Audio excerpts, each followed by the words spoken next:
how to find health sites you can trust. Today on Call for Help.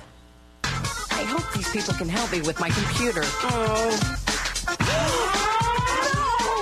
A technician will be with you in 4 hours. 4 hours? You can upgrade for just $5,000. What? The Universal Serial Config Board should be set to ID6. I need that in plain English. Help! Leo Laporte at Call for Help. May I help you?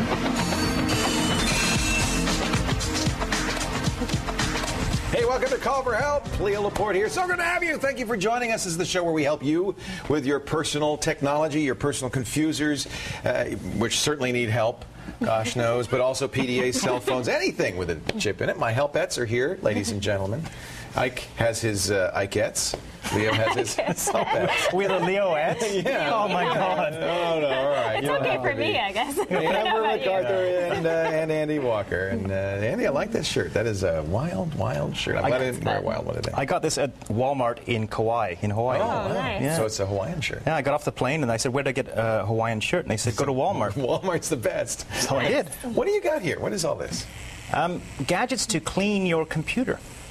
Well, that looks like a fan. Yeah, How would that help clean clean the computer? Apparently, it's a screen cleaner, so you can No, actually... wait a minute. You're going to hurt the screen. I know, I'm a little worried. Oh, it's just soft. It's soft, yeah. It's chamois or something. What is it? Is it? It's like a chamois on the end of a stick that spins. It's like a propeller chamois. Is that what you use to get your makeup off? Brush your teeth? Look at that. No wonder his teeth are so shiny. Oh, Andy, I don't know. Ooh, don't use it on the screen. What's that? This is from digital. This is all from Digital Innovations. This is a vacuum for your computer. My wife gave me one of those for Christmas a couple of years ago. She was so proud of herself. But I don't vacuum. I wonder what kind of weirdo vacuums are. People that, eat in front of the computer. Oh, I guess you probably should. I mean, it's probably a good idea. Yeah, mine's pretty dirty, actually. Is it? Yeah. I just turn it It's upside pretty down dirty. and bang on the sucker. But that looks like a paint brush. What is it? It's a Paint squeegee roller. for screening your, screaming your Screening clean. your clean? Or cleaning your screen. You could use this, Amber, Yeah, I actually. could use this. It's pretty dirty. It's kind of dirty. Yeah. Yucky. I think that's better. than the You other could one. probably make a few bucks. You could be the squeegee guy, just walk down the office corridors going, squeegee your screen, squeegee your screen. And later on, I'm going to show you some even more advanced tools from these guys, Digital Innovations. For cleaning CDs and making your CDs work better. Good. Yeah, we're going to continue that because we showed us some software to do it. But now we're going to talk about some hardware. Hardware to fix it, yeah. I hear the magic bat phone. Do we have a caller on the line here? Yes, we do. We have John from Barrie, Ontario. We better say hi to John. Yep. All right, let's take the walk. Say hi to Basil on the way. Basil, you look marvelous. Yeah, you do. You do. Hello, John from Barrie. How are you? Well, welcome to the show today. John, are you there? Ah! Oh, there he is.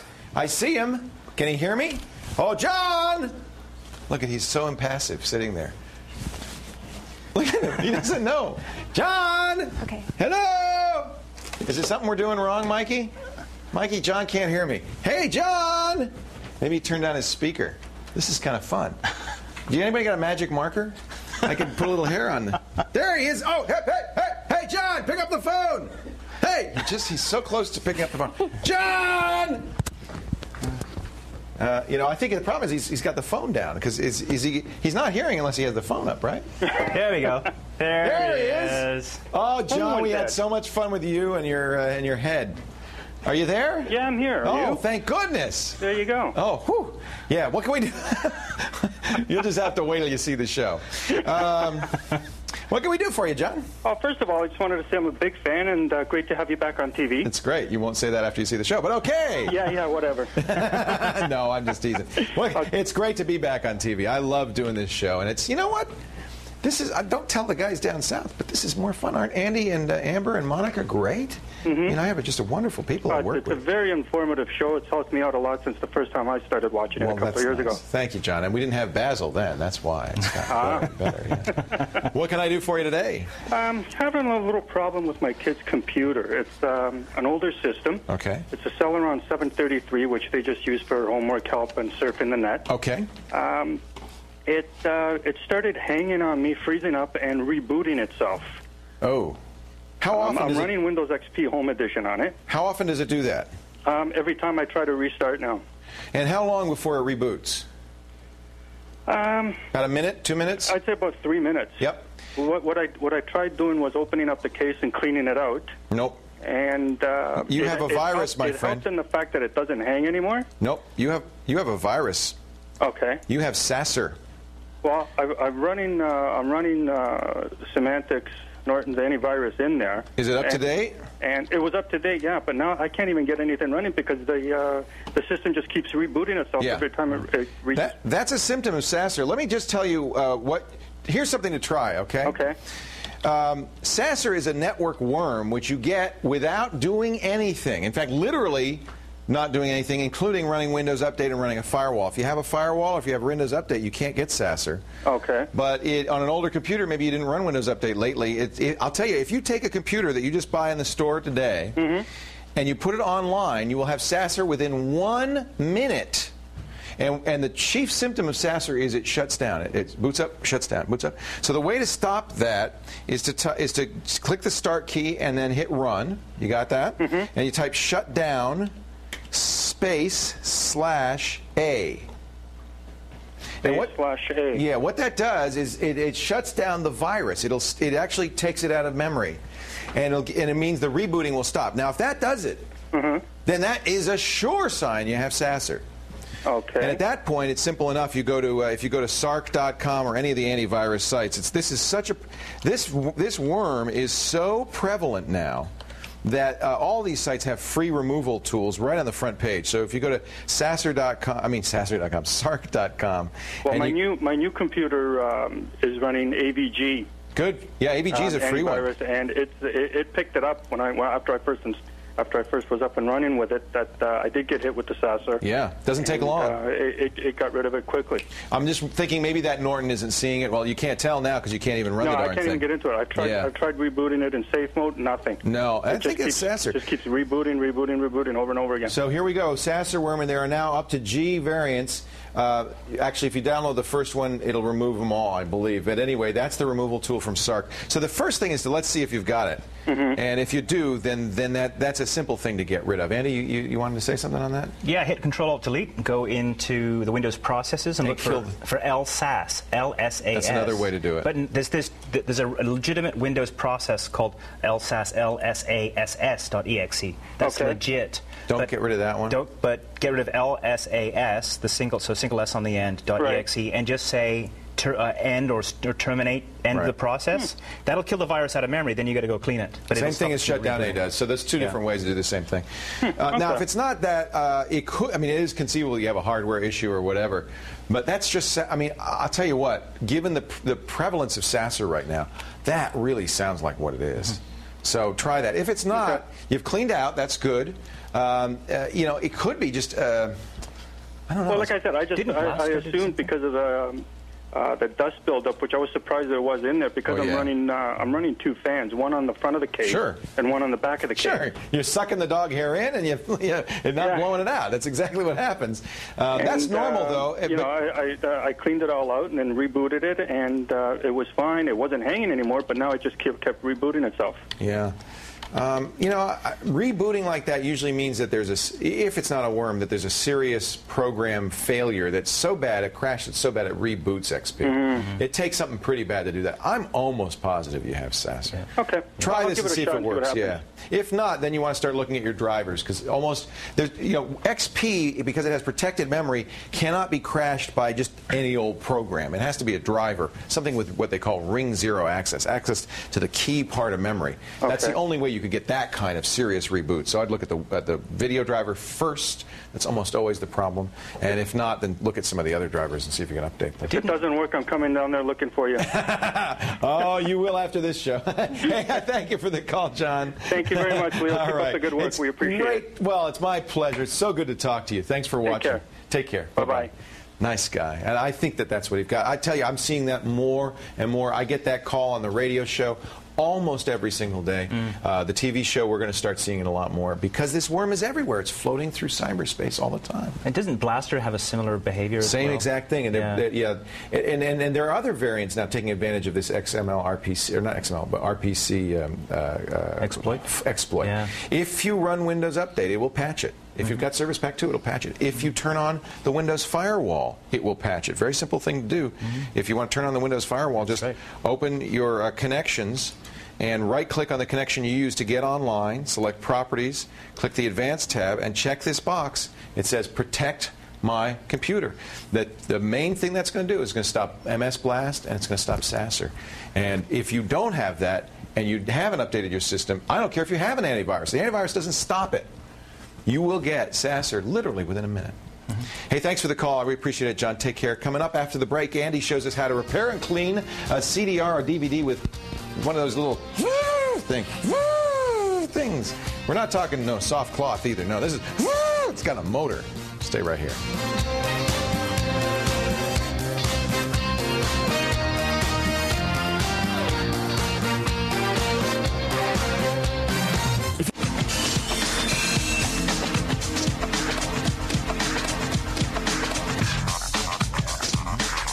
Well, you know, it's happened to everybody. You burn a bunch of CDs, you use them all the time, then one day they just won't play. Maybe you put your coffee mug on it, maybe Fido got a hold of it. What do?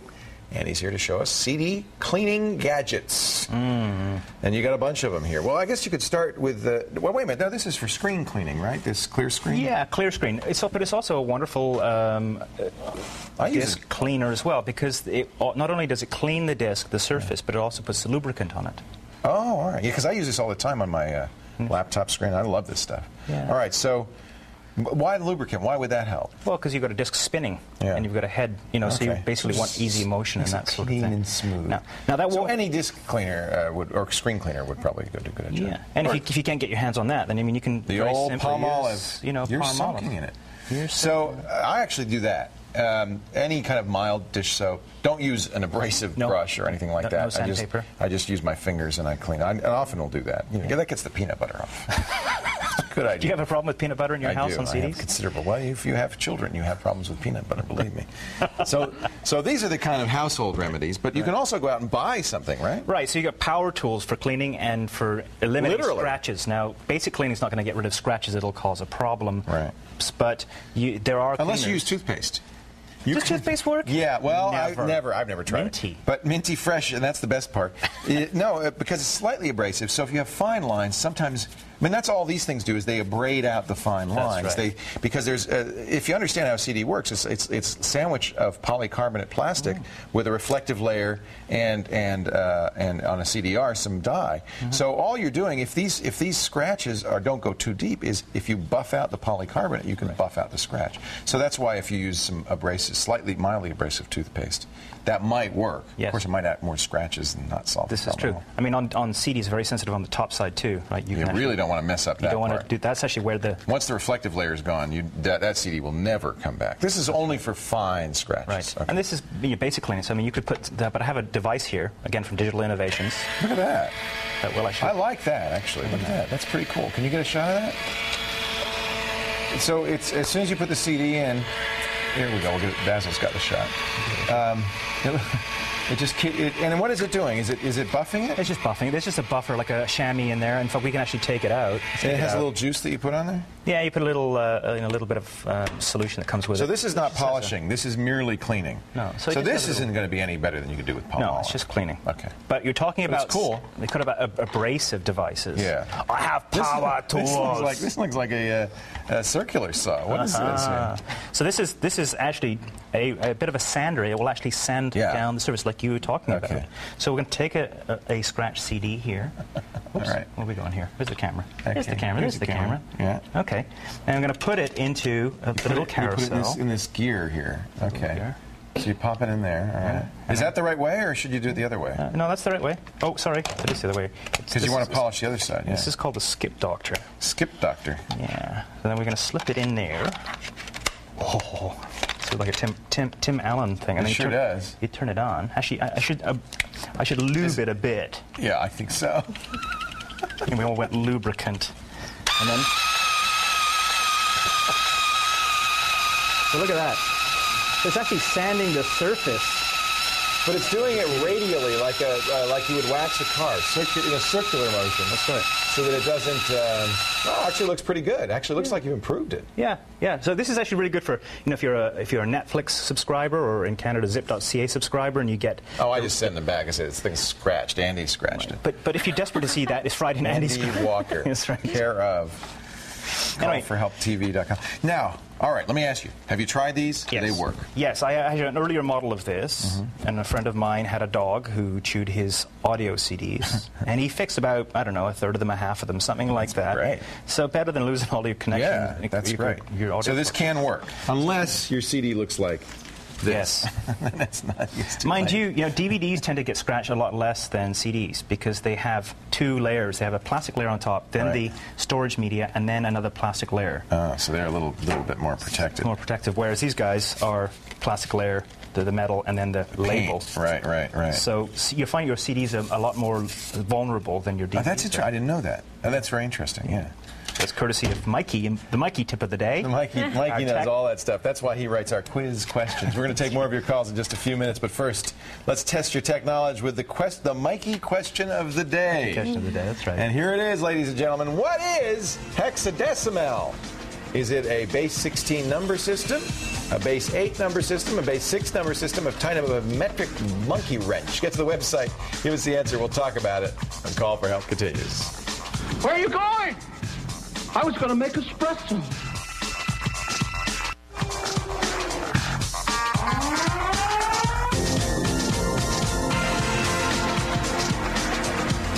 Welcome back to Call for Help. Here on Call for Help, we like to dig you out of your tech-related quandaries. So pass me my hard hat and shovel, Amber. It's time for another caller. We have Ron from Barrie, Ontario on the line. Barrie, Ontario. Weren't we just in Barrie, Ontario? Yeah, it was John. We're back to Barrie. Now it's Ron. Ron, do you know John? No, I don't. All right. Just wanted to make sure. Hey, Ron, welcome to the show. Thank you, Leo. What can I do for you? I recently reformatted my laptop, and now when I plug in my card reader to upload pictures, the camera scanner wizard doesn't start. Just wanted to know where that wizard went. You want that scanner and camera wizard? Yes. And I'm going to ask you a question that doesn't seem to be related, but it's an interesting, but it's just, I thought I'd ask. You didn't just recently install Real Player 10, did you, by any chance? No, I have installed Adobe Reader 6 with their add-on Photoshop album. Okay, but listen, but not Real Player? You don't have Real Player on your system? I do have Real Player on my system, yes. Okay, Real Player 10, believe it or not, is known to turn off the camera scanner and camera wizard. Well. Believe it or not, this is one of those weird, intractable problems. No one knows why it happens. But if you have Real Player 10 on your system, I know it doesn't seem like it would have anything to do with it. Just try uninstalling it and seeing what happens. Your camera and scanner wizard may just pop right back up. All right, there's another way to, there's another place. I'm going to put some links on the show notes for you on this. There are a couple other things you can do. One is you want to make sure autoplay is working on your system, because the way that works is when you plug in the scanner, it autoplays that media, right? And so that autoplay is in effect running the camera and scanner wizard. If you have Tweak UI on your system, that's probably the easiest way. You don't have by any chance Tweak UI on your system? I don't think so, no. Okay, that's a free download from Microsoft. If you do a Google search for Tweak UI, you'll find it very quickly and very easily. And that has a autoplay repair facility that will actually turn on autoplay once again for all your drives. That's one thing you might want to try. Let me think. What else? Can't you go into the control panel? Yeah, if I had a camera plugged in, I could show you. But if you plug in the camera and you right-click on the does the camera? Let me just ask you this: does the camera show up in my computer when you plug it in? It shows up in Windows Explorer. Yeah. I can see it there, but it doesn't start anything automatically. No, that's a good sign. So that means actually, I should ask you that first, because if you didn't see it, then that means the hard drive, the drive is not mounting, the camera memory is not mounting. Right-click on it and go to the Events tab, and you can actually check to see if you've turned off the camera and scanner wizard. You can turn it back on by right-clicking on the camera and going to Select Properties, click the Events tab on the Properties, and then make sure that the box next to Prompt for which program to run is checked, if that makes sense to you. Okay, sure. That's part of the autoplay. The autoplay feature. Okay? All right. In the XP, I guess it says autoplay. In fact, I've got it here for the CD. And you want this to prompt you to choose the action. If you turn that off, then it will just sit, because you could have set automatically to do one thing or the other. Okay. So it might not launch that. You could also Andy? go into a control panel and go to Scanners and Camera Wizard. So you can launch it by hand. Yeah, and go to Add an Imaging Device on the left. Right, I've tried it that way as well. Right. But it still refuses to pop up, so I'm going to try the Real Player on it. Believe it or not, this sounds weird, it's one of those troubleshooting things that's just completely non-intuitive. All I can think is that the Real Player installer changes somehow the file associations or something. But if you take a look on the net, you will see that a lot of people have this problem, and it's been solved in every case by uninstalling Real Player 10. You can either go back to 9, or if you need Real Player, or just not install it at all if you don't need it. I don't even use it much anymore. No, nobody does. That's a good start. Start there. I wonder if you tried it in safe mode. I haven't thought of that either. It probably wouldn't work in safe mode. In fact, you might not even be able to mount the drive in safe mode because you're turning off many drivers there. You'd probably be turning off the mass storage class too. I don't know. Worth a shot? It's worth a shot. First thing to do is uninstall Real Player 10. I will call us back and let us know, will you? I certainly will. I have this feeling that that's going to work. Thanks, Ron. Thank you very much. All right. Take care. Bye-bye. Isn't that a weird one? But that's one of the hard things about doing this show. But also one of the good things is you start to learn. As you do it, you start to hear these questions over. And I happened to hear that on a radio show, and I couldn't solve it. I didn't know, and I went and did some research, and in fact, that fixes it for a lot of people. Uninstall Real Player 10. Mysteries. I hear a little traveling music. Wait a minute. Let me get my traveling headgear on. It seems like there's no stopping people from adopting Firefox, the hottest browser on the web. And with even more great features and preview release that came out in mid-September, it looks like Firefox is here to stay. Don't make fun of me, Basil. No. Yeah, Basil's from the islands. Right. What island are you from? Jamaica. Jamaica, man. Amber has our free file of the day, man. Very nice. You like that? Yeah, I like it. It's great. They don't look. No, you know anybody that looks like this in Jamaica?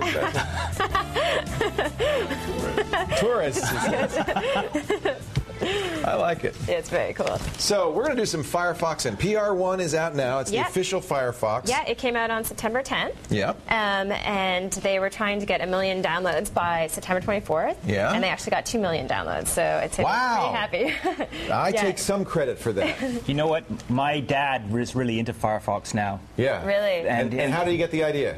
From you, he watches the show. That's great. He watches the show, and he said, hey, if that Firefox want to know more about it, why don't you get those guys? Yeah. And then you came up with that idea about doing it because it was a new Yeah, release. because actually my mom did the same thing. I was talking to her about Firefox, and then she read up about it, and there's people from Prince Edward Island who were involved in designing the logo for Firefox, and she knew about it. I didn't know that. And she said, hey, it's really, really interesting. You should talk about this in the show. And I said, well, I'll help you download it when I come home. And she said, I don't need your help. I'll download it myself. So my mom's turning into a bit of a tech For geek. people who don't know, it's a browser, and you use it instead of Internet Explorer, and it's safer than Internet Explorer. It That's is, the main it's reason we safer. recommend And it. today we're just going to take a few minutes and talk about some of the new features that came out in the preview release. Oh, there's new stuff in PR1? Because I haven't downloaded it yet. I've been happy with version 09. Yeah, there's new stuff. Okay, there's 3 things I think that are the best features in the preview release. One is the tab browsing.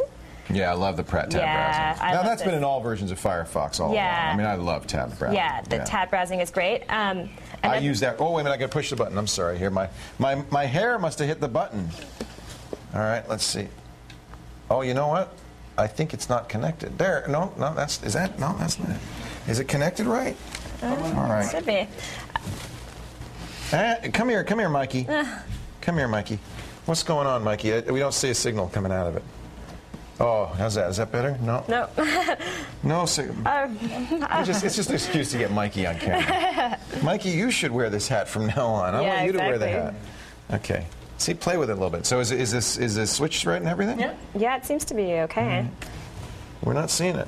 Well, we'll just. I can just talk through the. Just imagine it. Yeah. Okay, tab browsing we know. Tab browsing. Here, Mikey, wear this. Okay.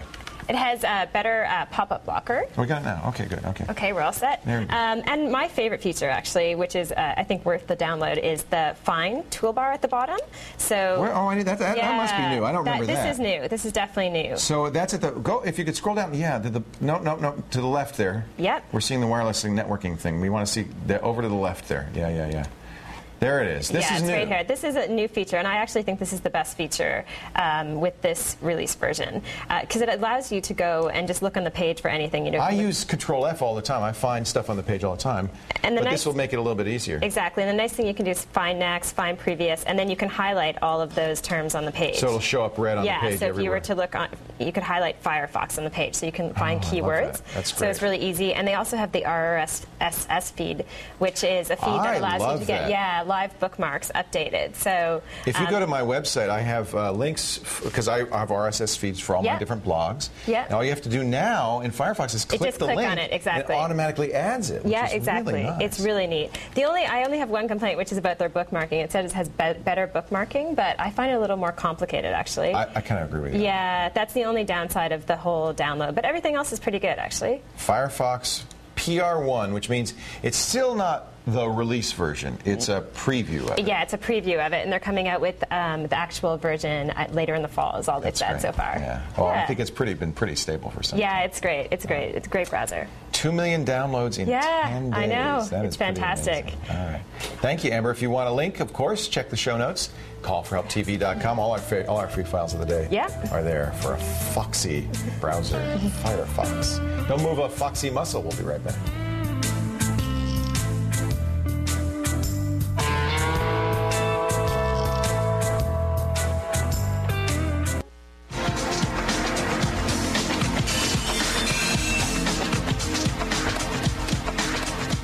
Welcome back to Call for Help. Bill Jelen is back. He's better known as Mr. Excel, and this time we're going to do a little more programming with Microsoft Excel. He's, of course, the author of many books about Excel, including this one, which is more apropos to what we're talking about today, VBA and Macros with Microsoft Excel. Bill, welcome back. Leo, it's great to be back. What is VBA? VBA is the really powerful programming language that's hiding behind every copy of Excel. If you've bought Excel since 1995, you have this whole programming language hiding behind those cells. Well, I'm used to the idea of macros. All spreadsheets have macros. It's a way of kind of automating what you do with a spreadsheet. That's right. How is VBA different? Well, VBA has a lot more powerful features in that you can have a user form and really interact with the user and not only do everything that you can do in Excel very quickly, but also far more things that you wouldn't be able to normally do in Excel. It's a programming language. Absolutely. With Excel as kind of the back end doing all the hard work. Now, Microsoft gives us a macro recorder. So even if you're not a programmer, you can record simple macros. Right. I don't have to write any VBA. You know, the problem, here's the gotcha. The macros that record are almost perfect, 95% of the way there. Right. But that last 5% is very frustrating. If you try and record a macro today, it might work today, but it might not work tomorrow. Why not? Well, because they record the absolute row that you went to. So, for example, if today you had 20 invoices, you insert a total row on 21, tomorrow, if you only have 18 invoices, they're still going to put the total row back on 21. So it does absolute addressing of each cell instead of saying just go to the end of the row and put the thing there. Well, it should. Why doesn't it just record the fact that you pressed end? That's frustrating. Lotus was able to do that in 1983, and Microsoft still hasn't got it right. Figured out. Well, is there any way we can fix it so that we can still use the recorder? Because, I mean, that's a nice feature. To a certain extent. I have an example today of a real-life situation that I ran into, and I'm going to teach people how to use the relative reference button to kind of improve things. Okay. So if we can, let me show this data that we have. This is, I had to create mailing lists. And you know, when you create a mailing list in Word, they expect the name in one column, street in the next column, city, state, zip. And you've got it all in one column. Right. It's all in one column, which is not conducive at all. So I have a bunch of names, and if you were just going to do this manually, it's really mindless stuff. You copy from here, paste. So annoying. Copy, paste. There's got to, and that's exactly the kind of thing a macro would be great for. And then delete those rows, and then you're back in that row. So that's easy. We could do that. Yeah, we could do that. Let's record a macro that will do that. So we're going to do Tools, Macro, Record New Macro. Okay. And we're going to assign it to a shortcut key to make it easy. I'm going to make it maybe Control Q. Say OK. Now here's the part that's really not intuitive. In this Stop Recording Macro toolbar, there's this button. Is called the relative reference button. And if you press that button, rather than recording the fact that we're copying A3 to B3, it's going to say, it's going to do everything relationally. A $A, $3, $B, $3. That kind of that's relative. That's the kind of thing. Yeah. Okay. So I'm going to click that relative recording button and start to record my macro. That's it. So before you record, press relative recording. Right. And now everything that I do is going to be recorded. So you're going to be kind of careful because if you do it wrong, you're going to watch it be done wrong every time. Forever. So I'm going but you can edit these after the fact. You could, especially with that book. If you have this fabulous book. Okay. So let's take a look. We're going to record you doing that exact same step. I copied the street address over. So you recorded that. All right. And deleting the rows. Deleting the rows. Okay. And I want to make sure to have my cell pointer back on the name, which is where I started. Oh, very important. End up where you want to begin. Exactly. Okay. So now I hit the stop button, and now to play back the macro, I just hit Control Q. And watch this. Boom. That's how fast it's done. That's it. So I have 500 names here. So you're going to have to press Control-Q 500 times. But that's sure a lot easier than it was. Absolutely. It would have taken me hours. And here we're doing it in a few seconds. I love that. Even that's useful. That's very useful. So press the absolute button.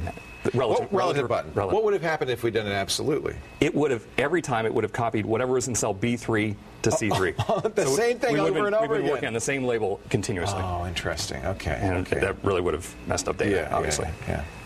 All right. Is there an example? Can you give me an example of how you've used VBA? I know that one of your businesses is writing VBA code for people. That's actually what we do. We write custom VBA programs. There was a client who was spending about 40 hours a month to produce very complex reports. She had to do it for every department. And when she came to me, she said, it's very, very complex. You know, there's account centers that have to be backed out. We set up a program for her where she literally comes in, presses one button, and it will import the data. Is it doing it? That's it? Oh, wait. There we go. And it starts to create pivot tables for every single department. And so it's going through. She was doing this by hand? It used to take an hour to do each report. And now, in less than a minute. Oh, she must have, just loved you. Absolutely. I think the initial reaction is, I can't believe I was spending the 40 hours, for the past several months. But a great thing to learn, that knowing VBA can really save you time in the long run. Right.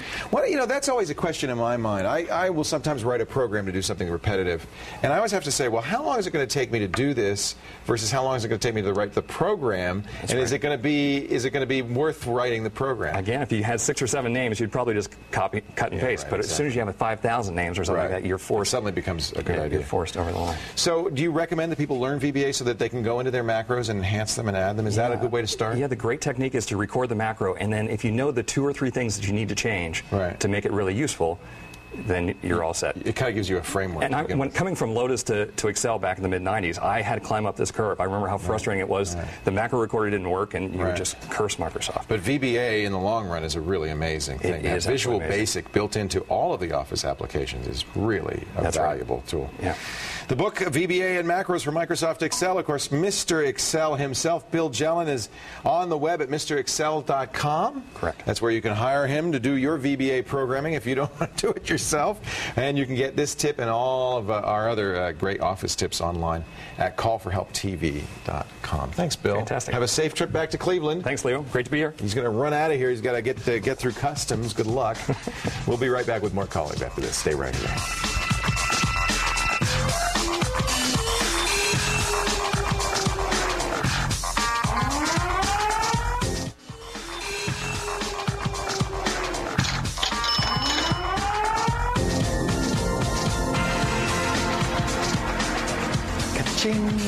Welcome back to Call for Help. Keeping it real. Time to take it to the phones and talk to some real people. And Amber, anybody waiting with a captivating question? Yep, we have Kathy from Kamlaki, Ontario. Kathy from Kamlaki. Hello, Kathy. Hello, Leo. How are you? I'm great. Welcome to the show. Thank you. What can I do for you today? Well, I know that when we erase files from our computers that it goes into the recycle bin and so on and so forth. Right. And that doesn't get rid of the whole file. Mm-hmm. What is the most efficient way to do that?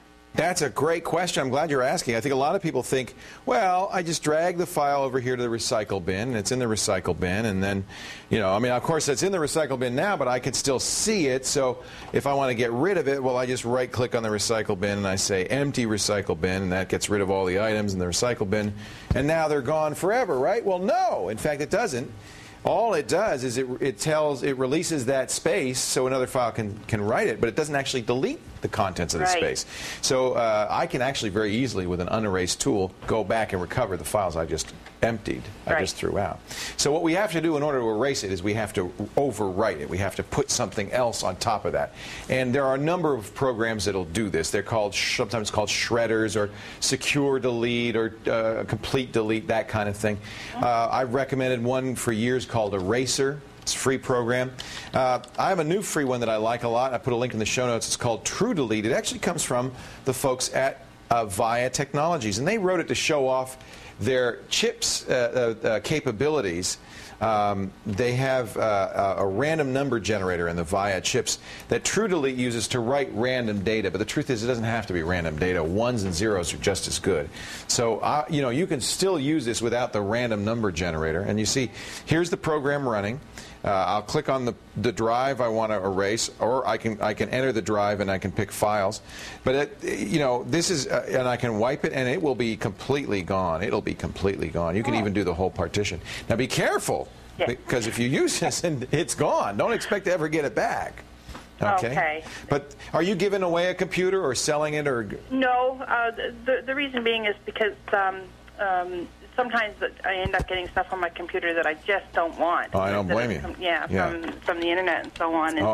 And I just don't want it there, nor do I want any trace of it there. Right. But makes perfect sense to me. And the other thing is, like, I use some of the other programs that you folks recommend, like the Spy Blaster and Adaware, and Good. I also use a program called Bazooka, which is, which works like Adaware, but not, sometimes they overlap each other. But Bazooka guides you through the deletion process, and you have to go into the, I guess it's the system registry, to delete some little programs and everything. And I didn't want to start playing around with that without knowing what I was doing. No. Yeah, be very careful.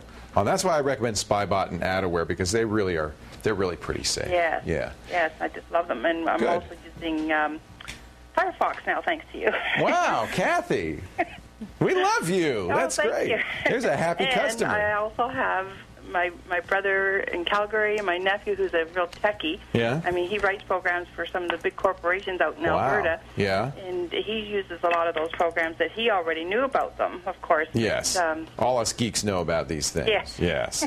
We have a little geek, club, and then we get together and we meet and we say, what should we make Kathy download next? Yeah, really. And then there it is. My machine is so full.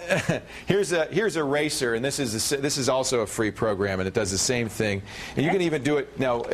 Now that I'm listening to you, you might want to use the scheduler. It has a scheduler, and it'll actually erase. So if you want to, for instance, get rid of those temporary internet files and erase them on a regular basis, this will do that as well on a schedule. That's the Eraser program? That's Eraser, yeah. It's from Heidi, HEIDI.de. And it's also a very, very good program. I like it a lot. Okay.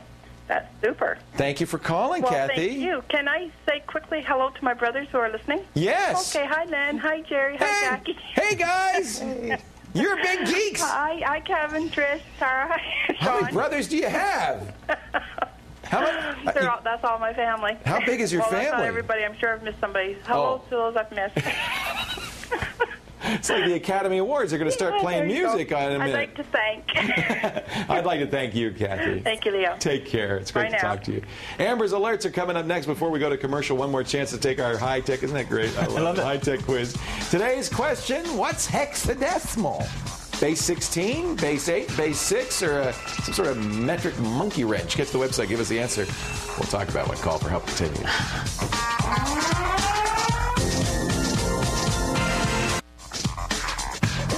Welcome back to Call for Help. Before the break, we asked you what a hexadecimal is. It is base 16, hex, des, 16. Hex is 6, des is 10. Base 16 number system. Programmers use it for reasons that really aren't completely clear to me, because a computer is binary, ones and zeros, so it's base 2. And then, I guess, you could base 16. We're base 10, so because we have 10 fingers, so base 16. Why? I don't know why. It has to do with the length of a single hexadecimal digit. It makes sense for a computer programmer, but nobody else. Yeah. Actually, web designers use hexadecimal all the time. When you have a number, a code for color, it will be hex. Yeah, they use hex colors. Yeah. So that's what it is. Hey, if you're feeling sick and you can't make it to a doctor, good news. Amber has an MD. No. Chances are no. You're going to go to the web for some diagnosis. In fact, even if you have a good doctor, a lot of times it's great to get some information online from the web, but can you trust the medical information? Exactly. Yeah, I think what's happening now is a lot of people are either going to the web to find out what's wrong with them, or they're going to the doctor and then they're going back to the web to make sure that the doctor is right. Some doctors hate this. Yes, some doctors love it. Yeah, some of them hate it, definitely, because people come in, they say, oh, actually, I think I have this and this and this. But, some of them do like it because, obviously it stops some people from calling if they have common cold or something like that. In the long run, it's better to have an informed patient as long as the information they're getting is good. Exactly. And that's one of the things that we're going to talk about in this segment is just how to find information online, health information, information that's legitimate, solid, so you're not, taking some medication that you shouldn't take, and so you just have legitimate sources to go to when something's wrong and it's midnight and so you need help. How do we know? Okay, so the first site we're going to show is the Canadian Health Network, and they actually have... That's got to be good because it says Canada in the name, right? It has Health Canada at the top, so it has the logo at the top. Does it mean that it is a governmental agency? No, they just have Canada in the name and a flag on the site. So just by itself, that's not sufficient. No. We must go farther. Yeah, you might go a little bit farther. You might go to contact us to find information about them. Who are these people? So you would be able to find, hold on a second. Besides their home address. The home address. Yeah. Let's see here. Be able to find a little bit more also, sometimes they have an About Us, which also is a good source of information. About in fact, network, a site that is any good and reliable should be very proud about who they are and why they're reliable. Exactly. So this is about the actual Canadian Health Network and what they do, and this is from Health Canada. So we know that it's accurate. Yeah, from the same people who brought you Stats Canada. Exactly. Right. So you can definitely trust the information they give you. So this is a good site to go to if you have information or you want to know if a site is trustworthy. They have a good checklist on the site. Well, they actually have their links to other good sites. Yeah, they have links to other good sites, and they also have a checklist on the site to talk about, what you should look for in a site to find out if it is trustworthy. And some of those things are to read the About Us, to read the Contact Us, maybe even send an email to make sure it's legitimate email and those types of things. That's a great idea. Yeah. Well, a lot of times there's online pharmacies and things which really aren't reliable, and you look and you find out they're in the Canary Islands, and maybe that might be give you a little, the best place to go. a little warning that maybe they're offshore for a reason. Exactly. Right? I actually think the best way to look for good health sites is to Google and do a search and say, best health sites, and just do it that way, because those are sites that have been rated by other people. Right. For example, I found the site kidshealth.org, which was rated by the Webby Awards as one of the best health sites out there. Well, as a former Webby judge, we know it's got to be good, right? It's got to be good. Yeah. And actually, it's fantastic. And it's not just for kids. It's for families. Right. It's a really wonderful site. For example, in the parents section, it has what to do about bites and scratches. And these are self-inflicted? No. No. Okay. And they'll have animal bites instruction sheets. And they have all these wonderful resources. And, we have a little bit of a Halloween theme here. And it tells you what to do. Hopefully no one gets bit by a raccoon or bat over Halloween, but just in case. And then it also has a great section to go to for teens and for young kids, for them to find out more about their own health. Right. And for the teens, it's a lot of questions that teens might have about their own bodies and what they're going through. Now, I see this as a .org. Can I always assume that .org is a nonprofit and safe? Yeah, you can pretty much assume that. Okay. Yeah. So the kids section as well on this site is really wonderful. Like the teen section, it goes through and it has recipes for kids, things that they can do, and it talks in language that kids can understand. For example, in the spotlight, why does my foot fall asleep? And those types of things that kids may want to know. Henry would love to know why that is. Yeah, it's really cool. And I have no idea. And you can just tell this whole design and look and feel of the site. This is obviously more attractive for kids, and the other section for teenager, and the other section for parents. So it's pretty much all the main information you would want to find about health for families. Is there a certification program in Canada? I know there is one in the States for health sites where there's a process and so forth. Yeah. Is there something like that? In Canada, actually, I think that if you go to Health Canada, I think they have some information on that. Yeah. Okay. Yeah. So if you go there, and they'll have some sites that are really, really good. So that's a good place to go. Thank you, Amber MacArthur. The phone is ringing. Right. Let's take another call. Yeah, we have Keith from Toronto on the line. Great. Let's say hi to Keith while I make the walk, the perp walk. Hello, Keith. How are you? Hey, Leo. How's it going? I'm doing great. Welcome to the show. What can I do for you today? Well, I have a question about compressing video files and MP3 files, because they both don't seem to compress very well. Oh, so you're running WinZip or something on them, and they don't get any smaller? WinRAR, whatever they call it. Yeah, they won't get any smaller because they're already heavily compressed. They're of course, that's what MPEG is, right? And video, believe me, if it weren't compressed, you wouldn't be able to get it on your hard drive. So all of these files, JPEGs too, GIFs, are already compressed quite highly, and it's unlikely that you'll get any more compression out of a lossless compression technology like zipped, or RAR. Those are lossless technologies. The idea of them is when you use them, they will reconstitute exactly as are. Well, they've already been compressed even more by a lossy technology, MP3, JPEG, and so you're not going to get much more compression out of them. You don't even get much compression out of a binary file, out of a program file, because the more random the data is, the less likely you'll be able to compress it by very much. So, in fact, you're right. The things that compress the most are, plain old text files, data files like that, that have repetitive data, bitmaps, images that have repeating data. Those things would compress the most. Stuff that's truly randomized or already heavily compressed isn't going to compress at all. There's no program, there's no lossless compression program like WinRAR or WinZip that will do any better on JPEGs, MP3s, or compressed video files. I'm sorry, that's just kind of the way it is. They're as small as they can get. Okay? All right, thanks for your help. Hey, thank you for the call. It's a good question.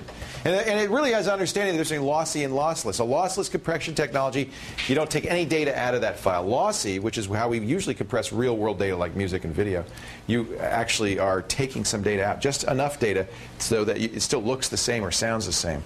But because you're really compressing it a lot, you're not going to get much more out of it. Hey, if you'd like to be on the show, we'll tell you how and have some final words right after this. Stay right here.